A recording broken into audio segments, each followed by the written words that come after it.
I don't care if it's a hot take. This team is better than last year. Like, look at it. Brown and Tatum are a year older. Yep. They drafted a couple of guys who I think will contribute. Jordan Walsh is better. They've been together for a year. Scal's talked about. He talked about this with you on your show. They started, what, 27-2 in 08-09, and then they had injuries and they couldn't win at all. And they still almost beat the Magic in that series. I think this team is better, Kayla. They could win 65-plus games. There you go. Stamp it. Drew Carter, top rope, stamp it. This team is going to be better. Kayla Burton is there. She's here too. Chris Forsberg. Okay, we are having this is a segment we're going to say overreaction or not an overreaction. You're saying Drew Carter is not overreacting. He's not overreacting. He's saying the same thing I've been saying for like 3 months now. So he's taking your heat. He co-opted my hot take, which isn't even that hot take. They're better. Like, they've been together longer than every other team in the Eastern Conference, and they have the chemistry that clearly a team like the New York Knicks does not have yet, and they're going to hit the ground running. And I just thought coming into this season, everyone's like, oh, complacency. Yeah, there's little things that could go wrong. Injury's the big one. But other than that, this team should steamroll. They should be, like, so good. Look at the early part of the schedule. The Washington, I almost call them the Bullets. They're the Wizards now. The Pistons, like, all these teams, they should just steamroll, Trenni, and they should be like the 2008-09 Celtics. They should be like 27-2. They were so good. I mean, like, really, they were really freaking good last night. And what's cool is that they don't even have KP in action yet. 5 starters in double figures, and you have Sam Hauser coming off the bench, also in double figures. Peyton Pritchard wasn't even playing himself. Wait till he starts to get cooking. And the best part about it was Jason Tatum just set the tone right out the gate. They tip the jump ball, boom, throw it to him. He knocks down a tray. He's looking at everyone and say, oh, you guys had questions about my shot? Let me show you. So that's why I think they could be better this year, because I think last night, we talked at the end of last year, Chris, about how is it possible that a championship could lift a weight off Jason Tatum's shoulders and allow him to play looser and with more confidence? From the moment that he spoke in front of the crowd to the end of that game, again, like, listen, this is just a gut feeling. He just seemed different. There was something about the way that he carried himself that said to me, huh. I love you. You're going to apologize for that, the fact that we overreact to little sample sizes on this program. It's like, come on, that's what we do. Like, I'm the same way. Like, I didn't think there was a big change to the shot. And then you watch him go 8 for 11, and I'm like, all right, you know, whether it's just confidence, I don't actually think there's, like, anything mechanical that he's doing different.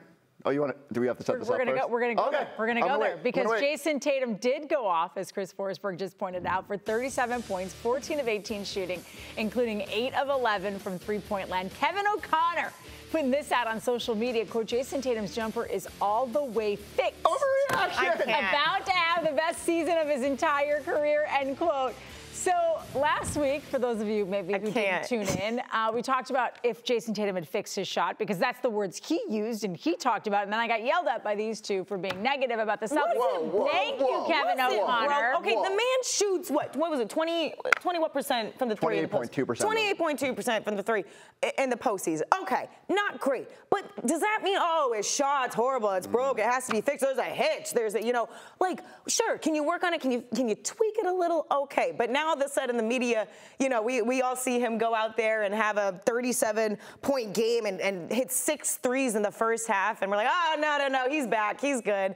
It's like, it's easy to listen and to be concerned, especially when people start talking. Like, look at Josh Hart, right? Everyone's talking about his shot, and it wasn't looking great. And then what happened? He didn't perform all that well. And so it can get into your head. But in my humble opinion, I think Jason Tatum didn't have much of a difference. Do I not need to remind you guys? It wasn't us who said he was trying and working and fixing his shot. It was It was him. It was Jason Tatum who brought it up himself. So don't make it seem like this is a media-created narrative that, oh, my God, Jason Tatum was fine. He knew he needed to work on something. But do we see much of a difference? No, and that's what's maybe it's he works so hard, it's imperceptible. No, yeah. You know what? Maybe we just don't know. It's a confidence thing. He is shooting with confidence right now. If he plays like this, good luck rest of the league. He'll be in the MVP conversation. But I tell you, every time I see a network go like, watch these 2 different Jason Tatum clips, I'm like, they're the same clip. One's a miss, one's a make. Like, you really can't see. Wants us to find the difference. Was the elbow poking out a little more? It wasn't last night. All I'm saying is he is the one you don't have to apologize, felt like he had to work on it. And if he has, it certainly looked better last night. And I can't wait until he has a terrible night shooting it. We're all like, is something wrong with Jason Tatum's shot? And he may have thought something was wrong with it. Like, that's very true, too. You know, like, when you shoot and you miss, you're not as on point as you should be, especially in the playoffs. Like, immediately as a a player, you're thinking, okay, what do I need to do to change my shot? Do I need to shoot it higher? Do I need to stay there? Do I need to hold my form? Do I need to spread my thumb on the ball better? Like you do start to think about those things. So I'm not saying it wasn't true or what he thought. I just think sometimes even players, professionals, can overthink. And I don't know what he did, but stick to what you did, Jason Tatum, last night because it worked. Maybe he just meditated. All right, time now for the Ford Big Board. Built for America, built Ford tough. The Celtics hit 29 three-point field goals, which ties an NBA record. Boston did its best to break the record, but they missed their last 13 three-point attempts while trying to break the mark. So, overreaction, the Celtics, Kayla, will shoot too many threes this season. Overreaction. Based on last night. Oh, boy, here we go again. They're going to rely on the three. I don't think that was too many threes when they're cooking that way. So now when you get to, 3 minutes left to go in the game and you're missing 13, and it's a regular season game and the score is a lot tighter, yeah, overreaction. We got to feed the post. You guys got to get it down low, kick it in, kick it out. Like the scenario was completely different, and they were able to take that many threes because they had such a big lead. I will say, it does start to get into your head when the whole fan base is screaming, "Oh, one more!" It was fun. It was a lot of fun. It was electric. Overreaction. I think that was a lot of threes for the regular season, and even Peyton Pritchard was like, "We're not going to take that many in the preseason when they let it fly." But sure enough, when you're at 29, trying to get to 30, let it fly. Are we bringing up how Max was? Well, we'll get there. Geez, why am I always jumping ahead? Well, look at the rundown before you get sit on set. And I did. I thought it was coming before we talked about it. He's just hyped. Are you worried, though, Chris? Because that is always something. No. Is it an overreaction to worry that they're going to take the three? No, then go find something else to worry about. Like, get a hobby. Like, this team is just good. They manufacture great shots. I'm not worried about it. They also wouldn't do that if they weren't, if the lead wasn't that big. If they took a bunch of threes last year and then went and lost in the Eastern Conference Finals or lost in the NBA Finals and then did it again here and didn't learn from past mistakes, I would be concerned about it.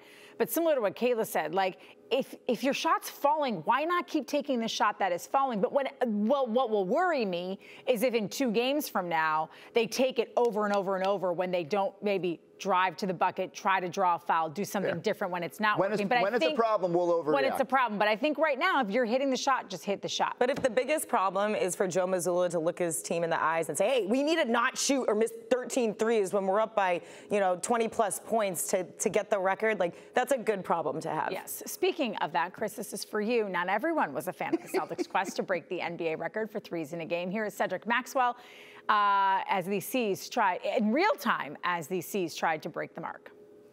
Everybody in the building knows what they're going for now. 1:31 to go. Peyton Pritchard straight away up top. Moves to his left. He's got a clean look at it. Bounces out. Rebound New York. Way to go, basketball gods. Peyton Pritchard looks back at the bench to see if Joe Mazzulla just wants to run it out, which I think he does. Yeah, thank you, Joe. Thank you, Joe. Thank you, Joe.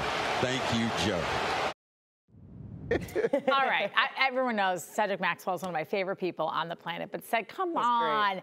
I was this close to turning that game off because I was like, it's late. Walk the dog, go to bed. They're going to win. I don't even need to watch. Yeah. It's just it felt like a preseason game. It felt like a preseason game. And then I was like, oh, no. I'm going to wait and see if they're going to hit this 30th three. And then I was laughing on my couch because it was comical that they kept missing it. It's not a tight game. You're not playing for anything. It's just, you're not even rubbing it in anyone's faces.